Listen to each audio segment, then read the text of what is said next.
Hello दोस्तों, class 12th की physics में आज हम सब लोग जो हमारा ऑप्टिक्स चल रहा था और ऑप्टिक्स में हम चैप्टर पढ़ रहे हैं प्रकाशिक यंत्र, उसका चौथा लेक्चर आज है यौगिक, ये जिसे हम संयुक्त सूक्ष्मदर्शी के नाम से जानते हैं। पिछले वीडियो में हम सब लोगों ने सरल सूक्ष्मदर्शी के बारे में जाना और उससे जो है उसका रेखीय आवर्धन, कोणीय आवर्धन जो होता है वो कितना होता है उसका डेरिवेशन हमने प्राप्त किया था। तो संयुक्त या यौगिक सूक्ष्मदर्शी होता क्या है? इसको संयुक्त या यौगिक क्यों कहा गया? क्योंकि इसमें एक से ज्यादा लेंस प्रयोग होते हैं और याद रखिए दोनों लेंस के द्वारक अलग अलग होंगे, उत्तल लेंस होंगे, एक होगा छोटा दूसरा होगा बड़ा। अब दृश्यक लेंस छोटा होगा क्यों? क्योंकि इसके सामने वाली रखी जो वस्तु है वो छोटी है। अब इसके कारण जो प्रतिबिंब बनेगा उसके लिए वो प्रतिबिंब जो है उस प्रतिबिंब का ये और बड़ा प्रतिबिंब बनाएगा। कौन? नेत्रिका लेंस। इसको अभिदर्शक लेंस क्यों कहा गया? क्योंकि ये ऑब्जेक्टिव लेंस, ये ऑब्जेक्ट के समीप रखी होती है, वस्तु के समीप। नेत्रिका लेंस क्यों कहा गया? क्योंकि ये नेत्र के समीप होती है, इतनी समीप कि ये नेत्र ही मान लिया जाता है, बहुत समीप होती है। ठीक, ये हम जानते हैं। इसमें दो आईपीस होते हैं जो हमारे लैब वगैरह में रखे होते हैं, वो यही होते हैं। ठीक है, संयुक्त सूक्ष्मदर्शी। ठीक, तो एक अभिदर्शक लेंस, एक नेत्रिका लेंस होता है। नेत्रिका लेंस वस्तु के समीप होता है, वस्तु समीप है इसीलिए इसको ऑब्जेक्टिव लेंस, और ये नेत्र के समीप होता है इसीलिए इसको नेत्रिका लेंस। इसका द्वारक छोटा किस लिए है? क्योंकि इसके पास रखी वस्तु का आकार छोटा है। इसका बड़ा क्यों है वो अभी देखते हैं। चलिए, अब क्योंकि इस वस्तु पर प्रकाश पड़ेगा, हम प्रतिबिंब का निर्माण कर रहे हैं। इस प्रतिबिंब का निर्माण ऑब्जेक्टिव लेंस, ऑब्जेक्टिव लेंस का प्रकाशीय केंद्र O है और नेत्रिका लेंस का प्रकाशीय केंद्र E है। परिभाषा तो आप जानते ही हैं, इसमें दो लेंस का प्रयोग होता है। ठीक, और इसका आवर्धन जो होता है, कोणीय आवर्धन जिसको कहते हैं, वो सरल सूक्ष्मदर्शी से काफी अधिक होता है, ज्यादा होता है। वो और छोटी, ये और ज्यादा छोटी छोटी वस्तुओं का प्रतिबिंब बनाता है बड़ा। सिद्धांत जब डेरिवेशन कर होंगे, ये चित्र बन जाएगा तो सिद्धांत भी हम बता देंगे। तो ये वस्तु है, इस वस्तु के चारों ओर प्रकाश जाएगा, उसमें से कोई एक प्रकाश हमने लिया, और वो कौन सा प्रकाश है? वो है प्रकाश मुख्य अक्ष के समांतर। अगर कोई प्रकाश हम जानते हैं मुख्य अक्ष के समांतर होता है, प्रकाश किरण जो है मुख्य अक्ष के समांतर जाती है, तो क्या होता है? सबसे पहली चीज, अगर प्रकाशिक केंद्र से होकर के जाती है कोई प्रकाश किरण, कहां से होकर के जाती है भैया? प्रकाशिक केंद्र से। उसको तो हम जानते हैं फोकस से होकर के जाती है। अगर कोई प्रकाशिक किरण से होकर के जाती है, प्रकाश किरण कोई O से होकर के जाती है, प्रकाशिक केंद्र अभी तक C पढ़ा है लेकिन अब O पढ़ेंगे। प्रकाशिक केंद्र से होकर के जाती है तो बिना विचलित हुए सीधी चली जाती है, ये हो गया। और दूसरी क्या है? अगर कोई प्रकाश किरण मुख्य अक्ष के समांतर जाती है, क्या होती है? मुख्य अक्ष के समांतर जाती है, ये तो सीधी चली जाएगी बिना विचलित हुए सीधी। मुख्य अक्ष के समांतर जाती है तो वो फोकस से होकर के जाती है। किधर से होकर के जाती है? वो फोकस से होकर के जाती है। तो ये जिधर से जाएगी वो होता है फोकस। तो ये जो बिंदु होता है इसका, ये वाला, इसको हमने क्या मान लिया? फोकस। इसमें दो फोकस होते हैं, एक होता है F1, दूसरा होता है F2। अवतल का F1 दाईं ओर, F2 बाईं ओर होता है। उत्तल का F1 बाईं ओर, F2 दाईं ओर होता है। इसका भी कारण होता है अवतल पृष्ठ द्वारा। ठीक है, उसमें क्या था? वस्तु को हमने फोकस के आगे रखा, इसमें वस्तु को फोकस के पीछे रखेंगे। तो ये दोनों, एक ये आपतित किरण, एक ये आपतित किरण, ये तो सीधी चली गई और ये किधर से होकर के गई? फोकस से। ये दोनों जहां पर एक दूसरे को काटते हैं वहीं पर क्या बनेगा? प्रतिबिंब। क्या बनेगा? वस्तु का प्रतिबिंब बनेगा। ठीक है, तो इस वस्तु का जो प्रतिबिंब बना वो क्या बना? ये वस्तु का प्रतिबिंब बन गया हमारी। वस्तु क्या थी हमारी? AB। इसका प्रतिबिंब जो बना है उसका नाम क्या हो जाएगा? A', B'। ठीक, वस्तु ये अभिदर्शक लेंस है। वस्तु अभिदर्शक लेंस से कितनी दूरी पर है? वस्तु की दूरी को U से लिखते हैं, क्योंकि अभिदर्शक लेंस के लिए वस्तु की दूरी तो O लिख देते हैं सफिक्स में। ये प्रतिबिंब की दूरी, इसका यूज आएगा नहीं तो इसलिए हमने किया नहीं। अब इतनी छोटी वस्तु का ये इतना बड़ा प्रतिबिंब बनाता है, फिर भी हमको इसको और बड़ा प्रतिबिंब देखना है। और बड़ा देखने के लिए हम क्या करते हैं? फिर से इस पर प्रकाश डालते हैं। अब इस लेंस पर अपवर्तन कराएंगे। पहला कौन सा डालेंगे प्रकाश? पहली जो प्रकाश किरण हमने डाली है वो कौन सी डाली है? मुख्य अक्ष के समांतर। पहली हमने क्या डाली है, मुख्य अक्ष के समांतर, ठीक। और दूसरी कौन सी डाली है, इसके प्रकाशिक केंद्र से, इसके प्रकाशिक केंद्र से, ये तो ये तो बिना विचलित हुए सीधी चली जाएगी। और दूसरी कौन सी डाली, मुख्य अक्ष के समांतर, मुख्य अक्ष के समांतर डाले तो इसका भी कुछ ना कुछ फोकस होगा, इस लेंस का फोकस हुआ जैसे, वैसे इसका भी कुछ ना कुछ फोकस होगा, ये उसके फोकस से होकर के जाएगी। तो इसका जो भी फोकस होगा ये उसी से होकर के जाएगी, ठीक है ना भाई। हमने मान लिया इसका फोकस यहां कहीं पर है, यहां कहीं पर, थोड़ा सा इतना तिरछा दूरी पर इसलिए बनाया गया ताकि क्या हो, ये नेत्रिका लेंस का है, ये ऑब्जेक्टिव लेंस वाले के फोकस है, ये ठीक है। नेत्रिका का है तो इसलिए ई लिख दिया गया है, ये नेत्र है। अब ये दोनों आगे तो मिलेंगे नहीं, इसलिए क्या करेंगे, इनको हम पीछे लाएंगे। तो पीछे बढ़ाएंगे तो ये जहां पर मिलेंगी वहीं पर क्या बनेगा, वस्तु का प्रतिबिंब बनेगा। तो ये कहां पर मिलेंगे, चलिए हम लोग ये देखते हैं। तो ये आगे तो मिलने वाली है नहीं, तो इनको जब पीछे बढ़ाया गया, इनको जब पीछे बढ़ाया गया तो ये कहां पर मिलेंगी, तो ये जहां पर मिलेंगी वहीं पर क्या बनेगा, उस वस्तु का प्रतिबिंब बनेगा। यहां पर मिल रही है, ठीक, तो यहां पर मिल रही है और यहीं पर क्या बनेगा, इस वस्तु का प्रतिबिंब बनेगा। थोड़ा गाढ़ा है लेकिन अलग, ये यहां पर काट रही है प्रकाश किरण, ठीक, यहां पर काट रही है तो यहीं पर क्या बनेगा, इसका प्रतिबिंब बनेगा, ठीक। और इसकी हम ऊंचाई मान लेते हैं,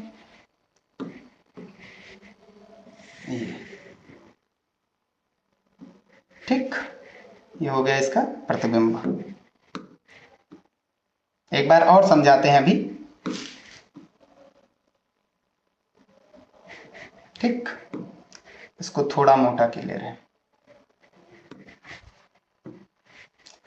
ठीक। तो ये बन गया इसका प्रतिबिंब, इसका नाम क्या है, A double dash B double dash, और इसकी नेत्रिका से दूरी क्या हो जाएगी, VE हो जाएगी। प्रतिबिंब की दूरी को V से लिखते हैं क्योंकि ये नेत्र से दूरी है, तो VE, I से दूरी, नेत्र से दूरी, ठीक है, नेत्रिका लेंस से दूरी। अब याद रखिए ये ऑब्जेक्टिव लेंस है, इसके सामने ये वस्तु रखी है, इसका प्रतिबिंब कहां पर बन रहा है, A डैश B डैश पर, ठीक। वस्तु से बड़ा बन रहा है, उल्टा बन रहा है, वास्तविक बन रहा है, ठीक। अब दूसरा क्या है, अब इसका हमको और बड़ा प्रतिबिंब बनाना है, तो इस पर प्रकाश और डालेंगे तो इस लेंस से अब प्रकाश किरण जाएंगे, पहला मुख्य अक्ष के समांतर ये गई, दूसरा प्रकाशिक केंद्र से, आगे मिलेंगी नहीं, पीछे बढ़ाया गया तो ये जहां पर मिलेंगी वहीं पर प्रतिबिंब बनेगा, आभासी बना। उल्टा वस्तु रखी गई तो उल्टा प्रतिबिंब बना, यानी कोई इस लेंस के लिए ये सीधा प्रतिबिंब, सीधी वस्तु है तो प्रतिबिंब भी सीधा होगा, क्लियर है ना बात। तो वस्तु की ऊंचाई को हम किससे लिखते हैं, HO से, प्रतिबिंब की ऊंचाई को हम किससे लिखते हैं, HI से, और इस वाले प्रतिबिंब की ऊंचाई हम किससे लिखेंगे, HI डैश, ठीक है ना। अब जो अंतिम प्रतिबिंब होता है, नेत्र पर जो भी कोण बनाता है, अंतिम प्रतिबिंब याद रखिए, अंतिम प्रतिबिंब नेत्र पर जो भी कोण बनाता है उसको कहते हैं, ये अंतिम प्रतिबिंब है, ठीक, ये प्रारंभिक, ये अंतिम प्रतिबिंब नेत्र पर जो भी कोण बनाता है उसी को क्या कहते हैं, बीटा कहते हैं, उसी को क्या कहते हैं, बीटा, ठीक। तो ये वाला जो ये लेंस है, इसके लिए वस्तु ये है, इसका प्रतिबिंब A डैश B डैश, इस वाले लेंस के लिए ये एक वस्तु है, नेत्रिका लेंस के लिए A डैश B डैश वस्तु है, और ये इसका प्रतिबिंब A double dash B double dash पर बना रहा है। और देख लीजिए इसका आकार और इसके आकार में अंतर है, तो इसका बड़ा प्रतिबिंब बना रहा है ये वाला, यानी कि इस वस्तु का इतना बड़ा प्रतिबिंब बना, आई बात समझ में, तो प्रतिबिंब बड़ा बन रहा है, बस यही चीज था।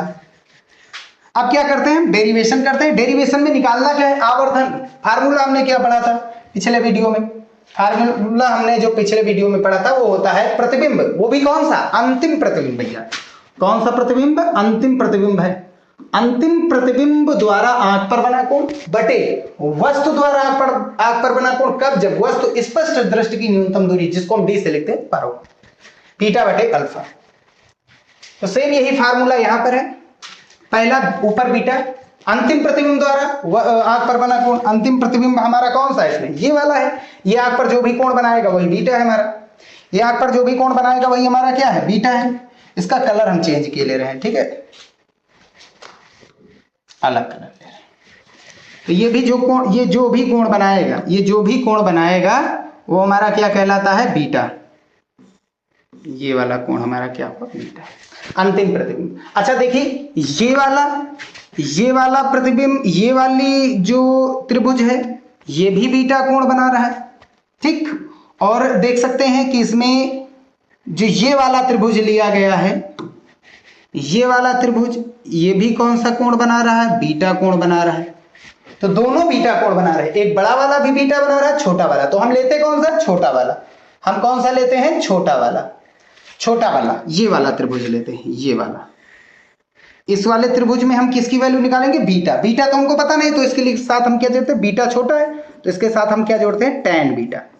tan ही क्यों जोड़ा? पिछले वीडियो में हमने बताया था, क्योंकि थीटा के सामने क्या होता है? लंब, और समकोण के सामने क्या होता है? कर्ण, और जो अवशेष है वो आधार। अब हमको क्या है कि कर्ण तो पता नहीं, लंब और आधार पता है।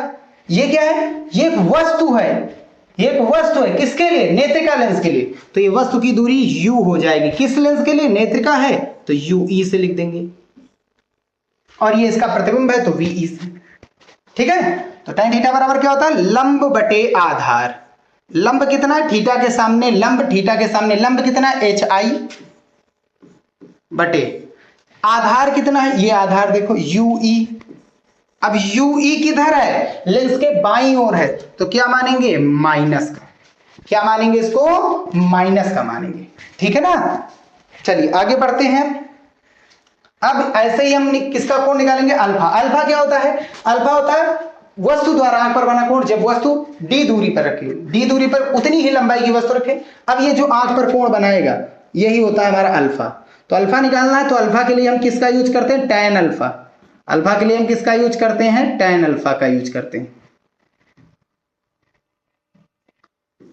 ठीक। tan अल्फा का यूज करते हैं। क्या होता है? लंब बटे आधार। लंब थीटा के सामने लंब कितना है? HO है, और बटे आधार कितना है? देखो D। क्लियर है ना। अब चाहे यहां पर चिन्ह परिपाटी रूल लगा सकते हैं, चाहे यहां पर तो चिन्ह परिपाटी रूल लगा सकते हैं। कैसे? अब ये देखिए, मुख्य अक्ष के नीचे वाली दूरियां क्या होती है? चाहे वस्तु की दूरी हो, चाहे इसके प्रतिबिंब की दूरी हो, माइनस होती है। नीचे वाली दूरियां माइनस, तो इसलिए यहां पर भी माइनस, और बाएं हाथ वाली दूरियां माइनस।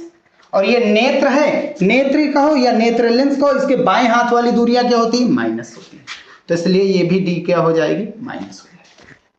चाहे आप फार्मूले में प्लस माइनस का यूज करें चाहे ना करें, आंसर दोनों में आएगा, ठीक है। कोई दिक्कत नहीं, प्लस माइनस आप रखिए चिन्ह, चाहे ना रखिए। नहीं रखेंगे तो न्यूमेरिकल में रखेंगे, रख रहे हैं तो कोई दिक्कत नहीं, न्यूमेरिकल में डायरेक्ट ऐसे रखेंगे। तो इसके साथ क्या जोड़ते हैं? ऊपर tan बीटा, और नीचे क्या जोड़ते हैं? tan alpha. tan बीटा की वैल्यू कितनी आई है? tan बीटा हमारे पास कितना आया है? माइनस, माइनस से माइनस ये हो जाएंगे कैंसिल। HI अपान इमेज है, ठीक। HI अपान UE, HI अपान UE बटा tan अल्फा कितना आया है? HI अपान D, वो भी किसका? माइनस का। किसका है? माइनस का। अच्छा एक चीज यहां पर ध्यान देना है कि इस वाले लेंस में ये भी नीचे की दूरी है, वस्तु उल्टी है, और इसका प्रतिबिंब भी उल्टा है। इस वाले लेंस में वस्तु भी उल्टा है, प्रतिबिंब भी उल्टा है। तो दोनों के लिए जो एक प्रकार से सीधा मान हो सकते हैं, ठीक है। जैसे वस्तु सीधा रखा तो सीधा प्रतिबिंब बना, उल्टा रखा तो उल्टा प्रतिबिंब बना। तो इसमें ऐसा न करना कि दोनों को प्लस में ही ले लीजिए, ठीक है, क्योंकि उल्टा है तो चिन्ह परिपाटी यही कहता है कि नीचे वाली सभी दूरियां माइनस की होती हैं और ऊपर वाली प्लस की होती हैं, ठीक है। तो ठीक यहां पर, अच्छा यहां पर क्या है? HO है, यहां पर HO है। अब क्या करेंगे? ये D ऊपर जाएगा, D कहां जाएगा? ऊपर, और ये आएगा नीचे, तो कितना हो जाएगा? ये हो जाएगा हमारे पास HI के बटे में हम क्या ला रहे हैं? HI के बटे में HO ला रहे हैं, गुणा D कहां चला गया? ऊपर, और बटे में क्या ला रहे हैं? UE, और वो भी किसका? माइनस का। माइनस का मतलब यहां पर क्या है? माइनस का मतलब है कि जो प्रतिबिंब है वो वस्तु का उल्टा है, बस यही चीज है। जो प्रतिबिंब है वो वस्तु का उल्टा है, इसी कारण यहां पर क्या आ रहा है? माइनस आ रहा है इस वाले में। अच्छा पिछले वाले वीडियो में क्या था? पिछले वाले में क्या था कि इसमें वस्तु भी सीधी है, प्रतिबिंब भी सीधा है, इसीलिए क्या आया था कि m का मान प्लस आया था। लेकिन इसमें उल्टा बन रहा है तो इसीलिए क्या आ रहा है, यहां पर माइनस आ रहा है। ठीक है भैया। अब ये चीज देखते हैं, ये क्या है, ये प्रतिबिंब की लंबाई है और ये वस्तु की लंबाई। किसके प्रतिबिंब की लंबाई है, एच आई क्या है, एच आई क्या है, ऑब्जेक्टिव लेंस का प्रतिबिंब एच आई है और इसकी वस्तु क्या है, एच ओ है। तो रेखीय आवर्धन का फार्मूला क्या पढ़ा गया था कि प्रतिबिंब की लंबाई बटे वस्तु की लंबाई के अनुपात को रेखीय आवर्धन कहते हैं। याद रखिए, रेखीय आवर्धन। तो यहां पर प्रतिबिंब की लंबाई कितनी है, देखो प्रतिबिंब की लंबाई एच आई है और वस्तु की लंबाई देखो कितनी है, एच ओ है। तो ये किसका हो गया आवर्धन, ये रेखीय आवर्धन हो जाएगा ऑब्जेक्टिव का। तो ये ऑब्जेक्टिव का रेखीय आवर्धन बन गया। ये किसका रेखीय आवर्धन बन गया, ऑब्जेक्टिव का। ऑब्जेक्टिव के लिए क्या यूज किया गया, ओ यूज किया गया, गुणा ये किसका है, यू ई ऊपर डी है, डी मतलब प्रतिबिंब की दूरी ही तो है और नीचे क्या है, वस्तु की दूरी। लेकिन ये किसके लिए है, नेत्र के लिए। ये किसका मान आया था, पिछले वाले वीडियो में देखिए तो पिछले वाले लेक्चर में m equals to d upon u e आया था। ये m किसका आया था, एक ही लेंस लिया गया था और नेत्र के समीप लिया गया था और उस वही कौन सा लेंस था, आई लेंस था। ये कौन से लेंस के लिए था, आई लेंस के लिए था। आई लेंस के लिए पहले से ही हम लोगों ने पढ़ रखा है कि डी अपान यू ई होता है, तो यहां पर भी ये आई लेंस के लिए ही है। तो डी अपान यू ई किसका है, आई लेंस का ये आवर्धन है, लेकिन ये कोणीय आवर्धन है। याद रखिए ये आवर्धन है रेखीय और ये क्या है, कोणीय। किसका है, नेत्र का है। ये ऑब्जेक्टिव का है और ये नेत्रिका का है और ये हो गया हमारा कैपिटल M। तो चाहे आप तो यहां पर यही लिख सकते हैं कि M इक्वल्स टू फार्मूला आया माइनस का h i upon h o और गुणा में डी अपान यू ई। तो और चाहे तो आप ये वाला भी लिख सकते हैं, ये वाला भी लिख सकते हैं, दोनों सही है। ठीक, तो ये हुआ रेखीय आवर्धन किसका, ऑब्जेक्टिव का। अभिदृश्य क्या, और ये कोणीय आवर्धन है। कौन सा आवर्धन है, कोणीय आवर्धन है। किसका, आई लेंस का, नेत्रिका लेंस का। इसका सेकंड मेथड भी है, इसको सेकंड मेथड से भी हम सॉल्व कर सकते हैं। सेकंड मेथड में कैसे सॉल्व कर सकते हैं, second method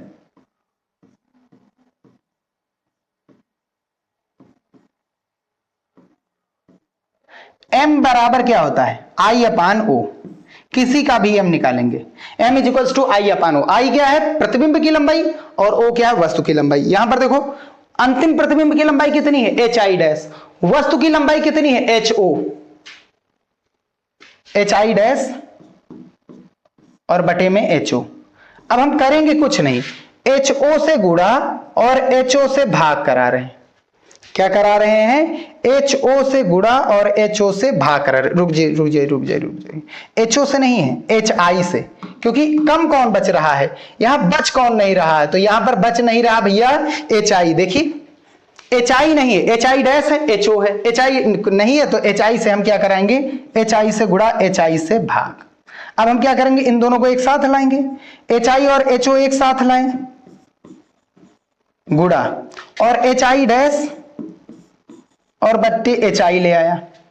H i upon h ओ अभी बताया गया था, किसका है, h i upon h o m o के बराबर है। तो ये तो हमारा एम ओ बन गया अभिदृश्य लेंस का।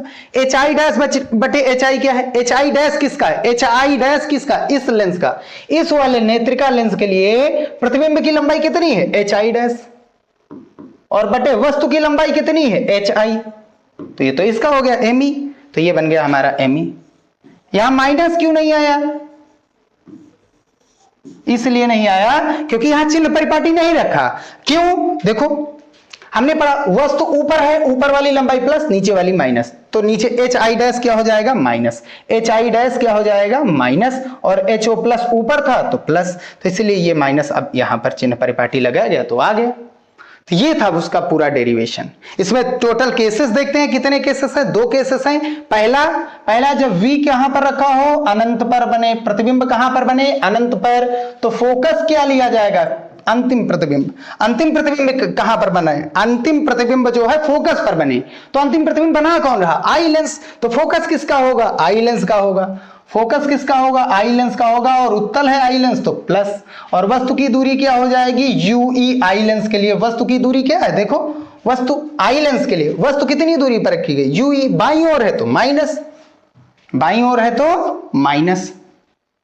लेंस सूत्र लगाएंगे 1/f equals to 1/v minus 1/u। 1/f का मान कितना है, 1/f का मान f ही है, v कितना है, इनफाइनाइट है, माइनस u कितना है, माइनस का ue है, माइनस माइनस प्लस, ये तो हमारा जीरो बन गया, तो ये कितना आ गया 1/ue और इज इक्वल्स टू 1/fe। तो ue का मान कितना हो गया, fe के बराबर, ue fe के बराबर है। अब इसका मान हम उठा करके इस वाले में रख देंगे, इसी वाले में ue की जगह पर fe रख देंगे, बस कुछ करना नहीं है। m वाले में m का फार्मूला क्या हो जाएगा, m जब प्रतिबिंब इनफाइनाइट पर बने hi बटा ho, वो भी माइनस का, गुणा ऊपर d अपान ue का मान कितना आया है, fe आया है, ठीक। अर्थात fe अगर हम घटाएंगे, fe का मान घटाएंगे तो m इनफाइनाइट यानी रेखीय आवर्धन बढ़ेगा, लेंस की फोकस दूरी घटाने पर रेखीय आवर्धन बढ़ेगा। इस केस में होता क्या है, हमने बताया था, इस केस में जो आई होती है, नेत्र जो होता है वो रिलैक्स होता है, क्योंकि दूर है प्रतिबिंब ना, तो उस पर कोई मेहनत नहीं करनी पड़ती है। और एक चीज और है, ये m का कौन सा मान है, मिनिमम वाला मान है। कौन सा मान था, मिनिमम, हमने बताया था मिनिमम मान था। ये देखिए इनफाइनाइट के लिए मिनिमम मान और डी दूरी के लिए अधिकतम मान आया था, ठीक। आंख रिलैक्स होती है, आंख पर कोई प्रभाव नहीं पड़ता है, ठीक है। तो अब क्या करेंगे, अब सेकंड केस पढ़ते हैं। सेकंड केस इसका क्या है, सेकंड केस है इसका कि प्रतिबिंब स्पष्ट दृष्टि की न्यूनतम दूरी पर बने। प्रतिबिंब कहां पर बने, स्पष्ट दृष्टि की न्यूनतम दूरी। तो प्रतिबिंब कहां पर बने, स्पष्ट दृष्टि की न्यूनतम दूरी पर बने। किधर बन रहा है, उत्तल लेंस में।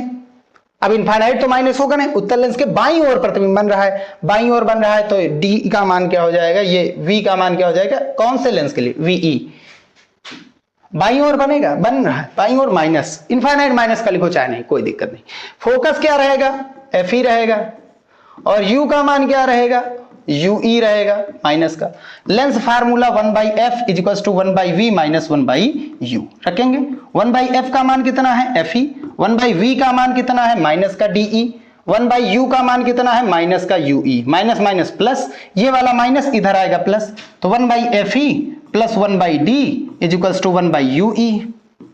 हल करेंगे तो कितना हो जाएगा, 1/ue इज इक्वल्स टू कितना हो जाएगा, नीचे वाले का गुणा नीचे वाले से, तो fe का गुणा किसके साथ हो गया, d के साथ हो गया, कैंची गुणा d एकन d, fe अपन fe एकन fe, ये हो गया। अब पलट देंगे, ue की वैल्यू कितनी आ गई, यहां से ue आ गया d गुणा fe, और नीचे कितना आ जाएगा, ये बटे में चला जाएगा, ये ऊपर हर और अंश को बदल रहे हैं, ठीक है। और नीचे क्या बन जाएगा, d प्लस fe, ऊपर गुणा नीचे जोड़। अब यही मान उठा करके हम इस वाले फार्मूले में रख देंगे। कौन से फार्मूले, जो कि हमारा ये आया था, इस वाले फार्मूले में रखेंगे, hi/ho, ठीक। तो m बराबर कितना हो जाएगा, इसलिए m कहां के लिए, d दूरी के लिए, क्या आया था, hi/ho गुणा d/ue, वो भी किसका, माइनस। माइनस मतलब उल्टा प्रतिबिंब बन रहा है, दोनों केसेस में उल्टा ही प्रतिबिंब बन रहा है, वस्तु का उल्टा। तो माइनस का hi/ho गुणा d/ue का मान कितना आया है, देखो d गुणा fe, और बटे में कितना है, d प्लस fe, d से d हो जाएगा कैंसिल, ये कहां चला जाएगा, ऊपर, तो hi/ho तो बाहर ही रहेगा, माइनस का गुणा, अब ये कहां चला गया, ऊपर d प्लस fe, और नीचे कौन आया, देखिए नीचे कौन आ रहा है, fe बच रहा है। तो हम करते क्या है, fe को अलग अलग किए दे रहे हैं, fe अलग, fe अलग, ब्रैकेट लगा करके। अब ये कितना आ जाएगा, अब ये कितना आ जाएगा, m का मान यहां से हल करेंगे तो जो आएगा वही आंसर, hi/ho गुणा, या ब्रैकेट लगा है तो ये हो जाएगा 1 प्लस, और ये क्या हो जाएगा, d/fe। अब अंदर गुणा कराएंगे तो ये वाला मान देखिए, एक्स्ट्रा कौन बच रहा है, एक्स्ट्रा बच रहा है, यानी कि hi/ho जो है एक एक्स्ट्रा वैल्यू बच रही है, यानी कि m जो है इस केस में क्या होता है, मैक्सिमम होता है। क्या होता है, मैक्सिमम होता है। कब, जब प्रतिबिंब d दूरी पर बनेगा तो बहुत बड़ा बनेगा, पास है तो बहुत बड़ा प्रतिबिंब, और दूर है तो छोटा प्रतिबिंब बनेगा, बस यही चीज है।